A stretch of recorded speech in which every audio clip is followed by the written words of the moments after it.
Amen.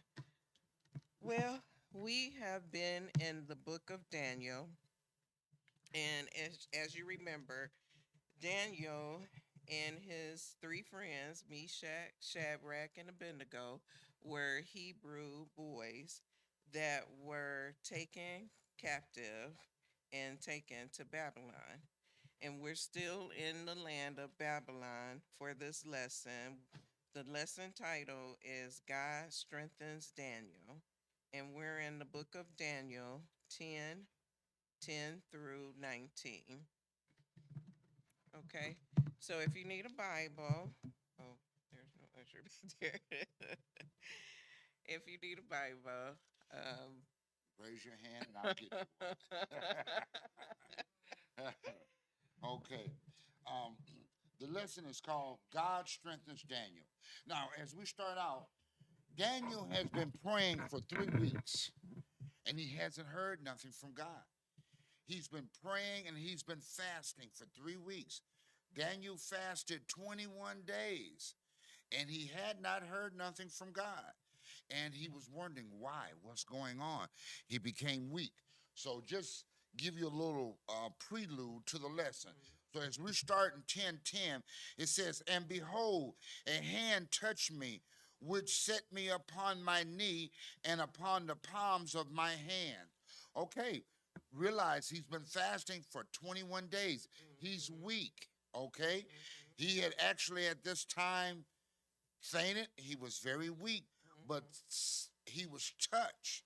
And behold, a hand touched me, which set me upon my knees and upon the palms of my hand.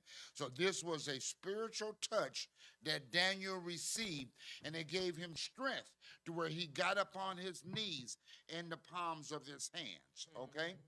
Verse 11. And he said unto me, O Daniel, a man greatly beloved. Okay, so I want you to know that this is an angel speaking to Daniel. And he gave him a good message. He said, and he told him that God loved him. He said, "O Daniel, a man greatly beloved." So this is that angel letting Daniel know that he was loved by God. Yeah. He said, "Understand the words that I speak unto thee, and stand upright." So he's like, I want you to stand upright, stand up straight. Understand the words that I'm going to speak unto you, Daniel. Okay? Um, uh, for unto thee I am now sent. So this is the angel telling Daniel that unto you I am sent. Okay? And when he had spoken these words to me, I stood trembling. You know, it seems natural for anyone who's ever had a spiritual experience to be in awe. You know, just to, you know, you're just in awe. He stood there trembling because he know that he was having, you know, an encounter with an angel, a spiritual being. So he stood there trembling. Verse 12. Then he said unto me, "Fear not." So here's the angel also giving Daniel instructions.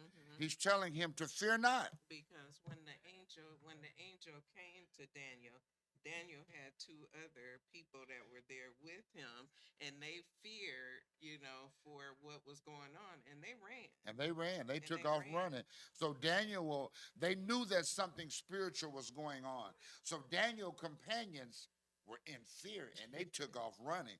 But Daniel did not.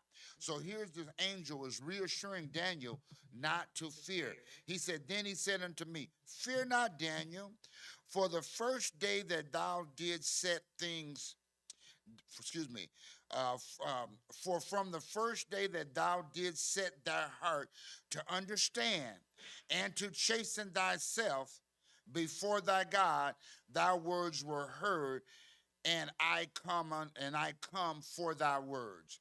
So what is the angel saying? He said, for the first day that you prayed, your angel, your prayer was heard. And that he says here, that you set thy heart and you chasten thyself.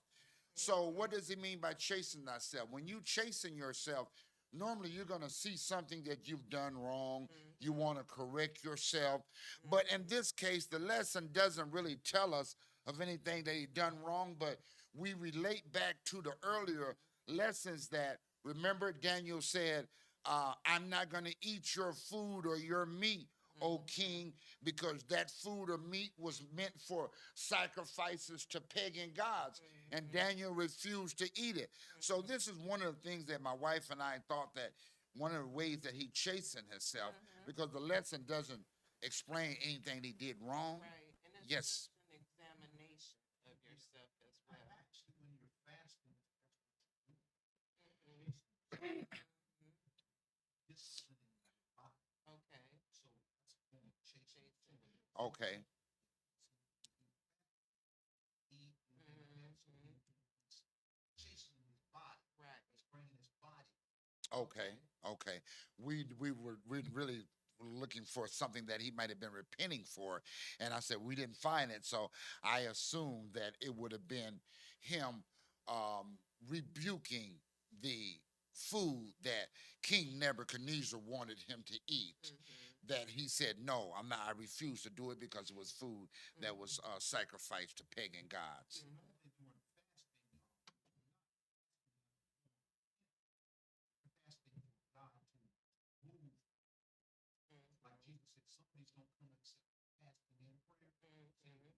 Looking for God to move on your behalf. Okay. And was in any type of sin or anything. Right. Right. He was just bringing his body so you could hear from God. Right. More clearly. Mhm. Amen. That's a good point, Pastor, because that was what was going on with Daniel. Daniel was Yes. he was concerned about the welfare of those Jewish people that went back to Jerusalem. Because you had that some of the people that had been in captive there went back to Jerusalem. Mhm. And what Daniel had been fasting for was, their well being, for God to give him information about his people, what was going on, because they were in the process of rebuilding the temple. But they came upon a lot of oppositions. The enemies was making it difficult for them to rebuild the temple. So Daniel was fasting for them. Okay. Um, he says here, I like it where he says, and to chasten thyself before thy God, thy words have been heard, and I come for thy words. So he was letting him know, I come to answer your prayers. That's what that angel was saying. I come for your words. I come to answer the prayers that you had sent up. Verse 13. But the prince of the kingdom of Persia withstood me 1 and 20 days. But lo, Michael, one of the chief princes, came to help me, and I remained there with the kings of Persia. Okay. Wow, this here is interesting. He said, but the prince of the kingdom of Persia withstood me. So what are they speaking of there?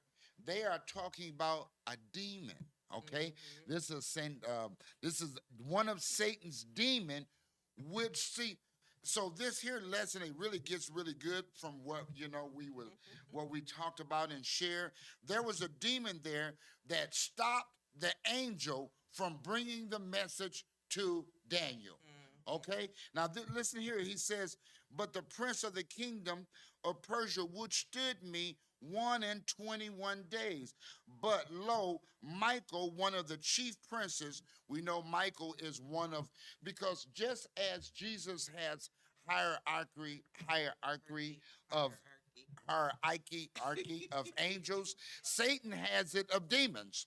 Right. A lieutenant, a sergeant, a captain. So okay, so Michael is one of the more stronger angels that came to help this angel to deliver this message to Daniel, because he was held up for 21 days because this demon angel would not let God angel deliver this message to Daniel. Okay, so as we was reading this, it says here, he says, but the prince of the kingdom of Persia withstood me 1 and 21 days. Okay, so therefore, if the angel held him back 21 days, because you got to realize Daniel's been fasting and praying, that lets you know that God answered Daniel's prayer the very first day because he was held back 21 days. He had been fasting 21 days, so it was only fair, for us to under the impression that God answered his prayer the very first day of his prayer, but the angel, the demon angel, held him back 21 days from delivering an answer to Daniel's prayer. And what you understand in that verse too is that demons are very real. It talks about in the word about principalities, just as Pastor Johnson said. That lets you know that there are spiritual There's a things going spiritual on. warfare going on Yes, that outside we of don't this even world that see we live in right sometimes. now. Right. So Right. if we talk about, so here we're going to talk about the the hierarchy Hierarchy. hierarchy of angels. Okay, so you guys remember back in Genesis when man sinned and God removed man from the garden? Remember that? And God put a cherub, a cherub, Cherub. a cherubim around the tree of life. That was a most powerful angel. Okay, that there was a most powerful angel that had the sword that was protecting the tree of life. That was one of God's most powerful angels. So when we start looking at powerful angels and ranks, we also look at a seraphim.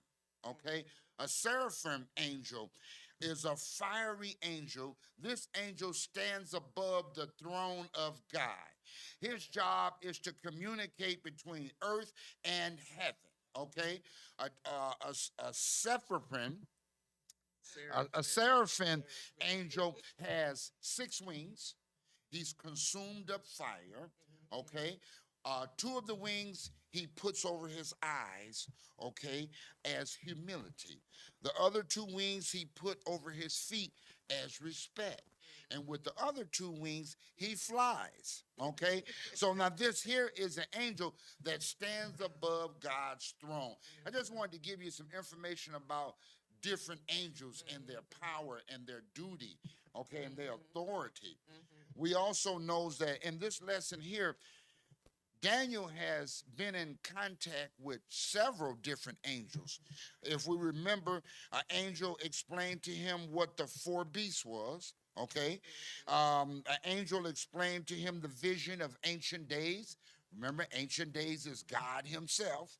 Um, The Ancient of the Days. Ancient of Days is God Himself.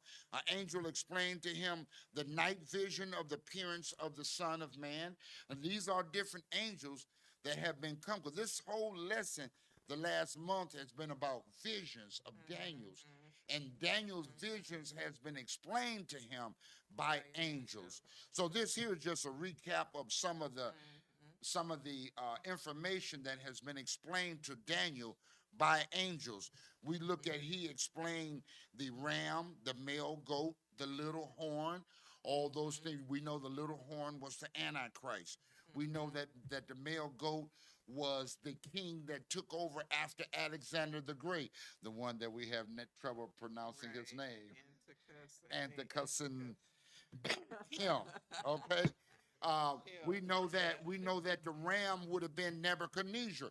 These were the 4 beasts, okay, and they were actually kings of these different kingdoms, okay. So just a little recap of the visions that Daniel has had explained to him during the last month. And if you remember, Daniel was one that could also interpret dreams. But these dreams were just far above even his imagination that God sent an angel to help him interpret these dreams that he was receiving. In verse 13, he says, I remained there with the king of Persia, um, but the prince of but the prince of the king of Persia withstood me 121 days. Lo, Michael, one of the chief princes, that's an angel of God, came to help me, and I remained there with the king of Persia. Verse 14, he says, now I am come to make thee understand what shall befall thy people in thy latter days, for yet the vision is many days. So this angel he's letting him know, I come to let you know what's going to happen to your people in the latter days. That's what the angel was letting him know. I come to explain what's going to happen to your people in the latter days. Which is the future. He's talking Right. about a future time. Because you all, you have to realize that this is 536 BC, that when Daniel is having this experience with these angels, this is before Christ. This is, can I say, hundreds of years, or I don't know how many years, but it's a very long time before this will even happen to Daniel's people. And as we read the lesson, you realize that this interpretation, not only does it speaks of what's going to happen to Daniel people hundreds and hundred years of later, he also goes in to speak on what's going to happen to the Gentiles. And the Gentiles are us, the people who are not Jewish. Okay? He also goes on to speak on what's going to happen to the Gentiles, and then he goes on to speak about the Antichrist. Wow. He's talking about the Antichrist. The Antichrist, we are still waiting for the Antichrist. So just to give you an idea, that vision that Daniel had covered, it covered before Christ, it covered after Christ went to the cross, and it's covering us right now because we're still waiting for the Antichrist. Just to show you how far Daniel's vision spoke. Right, right. It went a long way because we're still waiting on the Antichrist. I know, that's amazing. Well, we know that he's due to come. Yeah. Okay, and we know that the Antichrist is due to come. And what we have learned about the Antichrist, that this man is going to be so powerful that it's going to take an intervention from God. The lesson tells us that man will not destroy the Antichrist. It's going to be something that's spiritually going to happen from God to stop the Antichrist, which we have not seen or met yet, or we don't know who he is. We don't know. You know. Yes, well.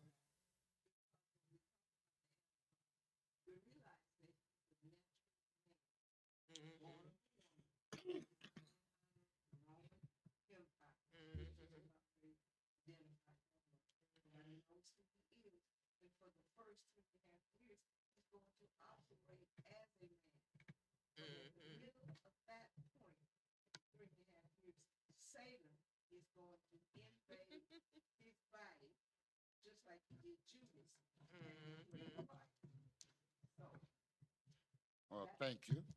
Unless it didn't explain all that, but we thank you. We thank you. And but it's an awakening to us as believers. To I believe his prophecy. He talks about wars that's from the north and the south. That's happening. That's happening right now. If we look at Iran and Gaza, they are at war right now. And we know that the majority of it's always been over religion. Right. And even back then, and over this time period, they've always had conflict.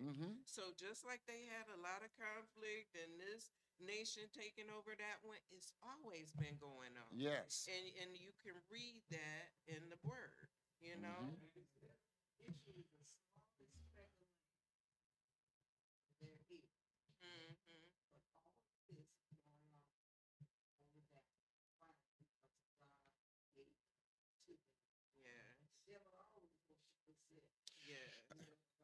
And one thing that we see here is that we know that the angel, that Satan's angel stops God.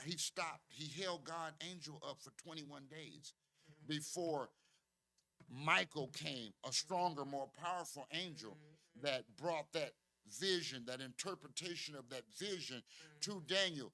But this is just like Satan. He wants what? He wants us to believe that the things God promised us will not happen. So don't you know that during that time, Daniel was going, oh, what's going on, Lord? Where are you? Why didn't you answer me? Right. I'm praying, I'm fasting, Right. I'm seeking an answer from you. Right. Have you forgotten about me, God? That's exactly Satan's plan to try to give us to give up and Right. say that God ain't gonna answer our prayer. Right. He's not gonna heal my need. He's not gonna provide for me. He's not gonna save my children. He's not gonna bless my marriage. Wants us to give up and believe that the prayers that we pray shall not be answered. Right. But also I want to show you that that prayer was held up 21 days, and he had been fasting and praying 21 days. So that let me know God answered it the first day. Right. He dispatched an angel to him on the first day of Daniel's prayer and fasting. So what does that say? That God does answer prayers. Yeah. And he Yeah. does answer prayers. Yes. It also says to us that the same thing happens in our lives. In our lives, right. Yes. Right. Yeah, that very same thing. When we're waiting on an answer. It also points to this one point when he talks about this spirit that's ruling over Persia that stopped him from coming through. We're going through the same thing right now. We've got states and cities that Satan's kingdom is operating in the air over those kingdoms. Mm-hmm. And so those same things, none of that has changed. Yeah. Right, because those people that are over Iran, those people that are over Russia, those people that are over United States, that's those four beasts right there. That's those, but also that's those four beasts, because when we identify what the four beasts were, they were rulers of different kingdoms, of different empires. Yes, ma'am. So, to say the United States, to say Russia, to say China, to say Israel, Iran, Iraq, the rulers of those places are those beasts, not really during this time, but if we're going to just, yes, exactly. Verse 15. No, ma'am, we're on verse 15. And when he had spoken such words unto me, I set my face toward the ground and I became dumb. Here we are again, just having a spiritual moment, a moment with that that it's God, and you're just in awe. You don't have your logic. Rita say, well, Rita told me, she said, well, I just don't, she said, well, I just don't know how he became dumb and couldn't speak and got so weak, right? So I told her, I said, well, Rita, if you had an experience with God and he showed up, would you say, well, God, why didn't you heal my leg earlier? And God, you're going to have this logical conversation with God, and you're not going to be in awe of who he is. I'm like, you're not that bad, honey, that you can keep your calm and composure to ask God a logical question. That's the logical diary. That's the She logical said, I side. just don't see how he had no strength, or because as you're gonna realize, he's gonna lose it. This angel is going to actually touch Daniel 3 times. He's gonna touch his lip 3 times. The first time, remember, he was on his knees, and then Daniel lost his breath and he became weak. And then we're gonna find that he's gonna faint again, and then he's gonna say, I saw someone touch me that had the appearance of the Son of Man. See, so now we're saying, wow, is this an angel or is this a Christophany? Is this God himself in human form? Or is this an angel that has that's to touch him? Because first of all, logically, okay, so if the angel is held up from bringing Daniel the message, we know that first angel wasn't God, because ain't no demon gonna hold up God. So we can only assume that first angel, there was an angel that got held up. And then the second time an angel touched his lips because he had no breath. He's going to say, how can I talk to you, my Lord? I can't stand. I have no breath. How can I communicate with you? And then the appearance of a man touched his lips and he began to speak. So that appearance of the man could have been the pre-incarnated Christ, but the authors don't know because they're questioning it just like we are. Pastor Johnson. Yes, ma'am. You know, when I was looking at this last night, I was, if you notice it in the right, he refers to him as Lord. Small letter, L-O-R-D. That could be an angel. He spoke to him. But then it changes to capital L, capital O, capital R, capital U. Who was the Lord in our cap? It was Jehovah. Ah, okay. But what got me thinking was, He's speaking to him, Lord. Yes. But then the scripture tells you that it was the caps. The caps. we didn't see that. But I thought it was God simply because he said that he had the appearance of a man. That's what kind of led me to believe the pre-incarnated Christ, you know, a Christophany had appeared and touched him that third time because that spirit, that being that he saw had the appearance of a man, you know. Right. Now we know here, I know I'm jumping back a little bit, but when we get back to our surfing, that angel that stands above God's throne, that angel has the face of an ox, the face of a man, the face of a lion, the face of an eagle. He has four appearances that that angel that stands above God, that communicates between earth and heaven. He has four faces. And the lessons, we're out of time, but I got to get this in. His body is made of fire, right? His body is made of fire. The lesson says that fire represents love. So that said it all. That's the love that God has for us. Yeah. That whole body of that angel is fiery, and it says that it represents love, and it represents God's love for us, for all mankind. Yes. Yes. We're out of time, you all. Amen. Thank you, guys.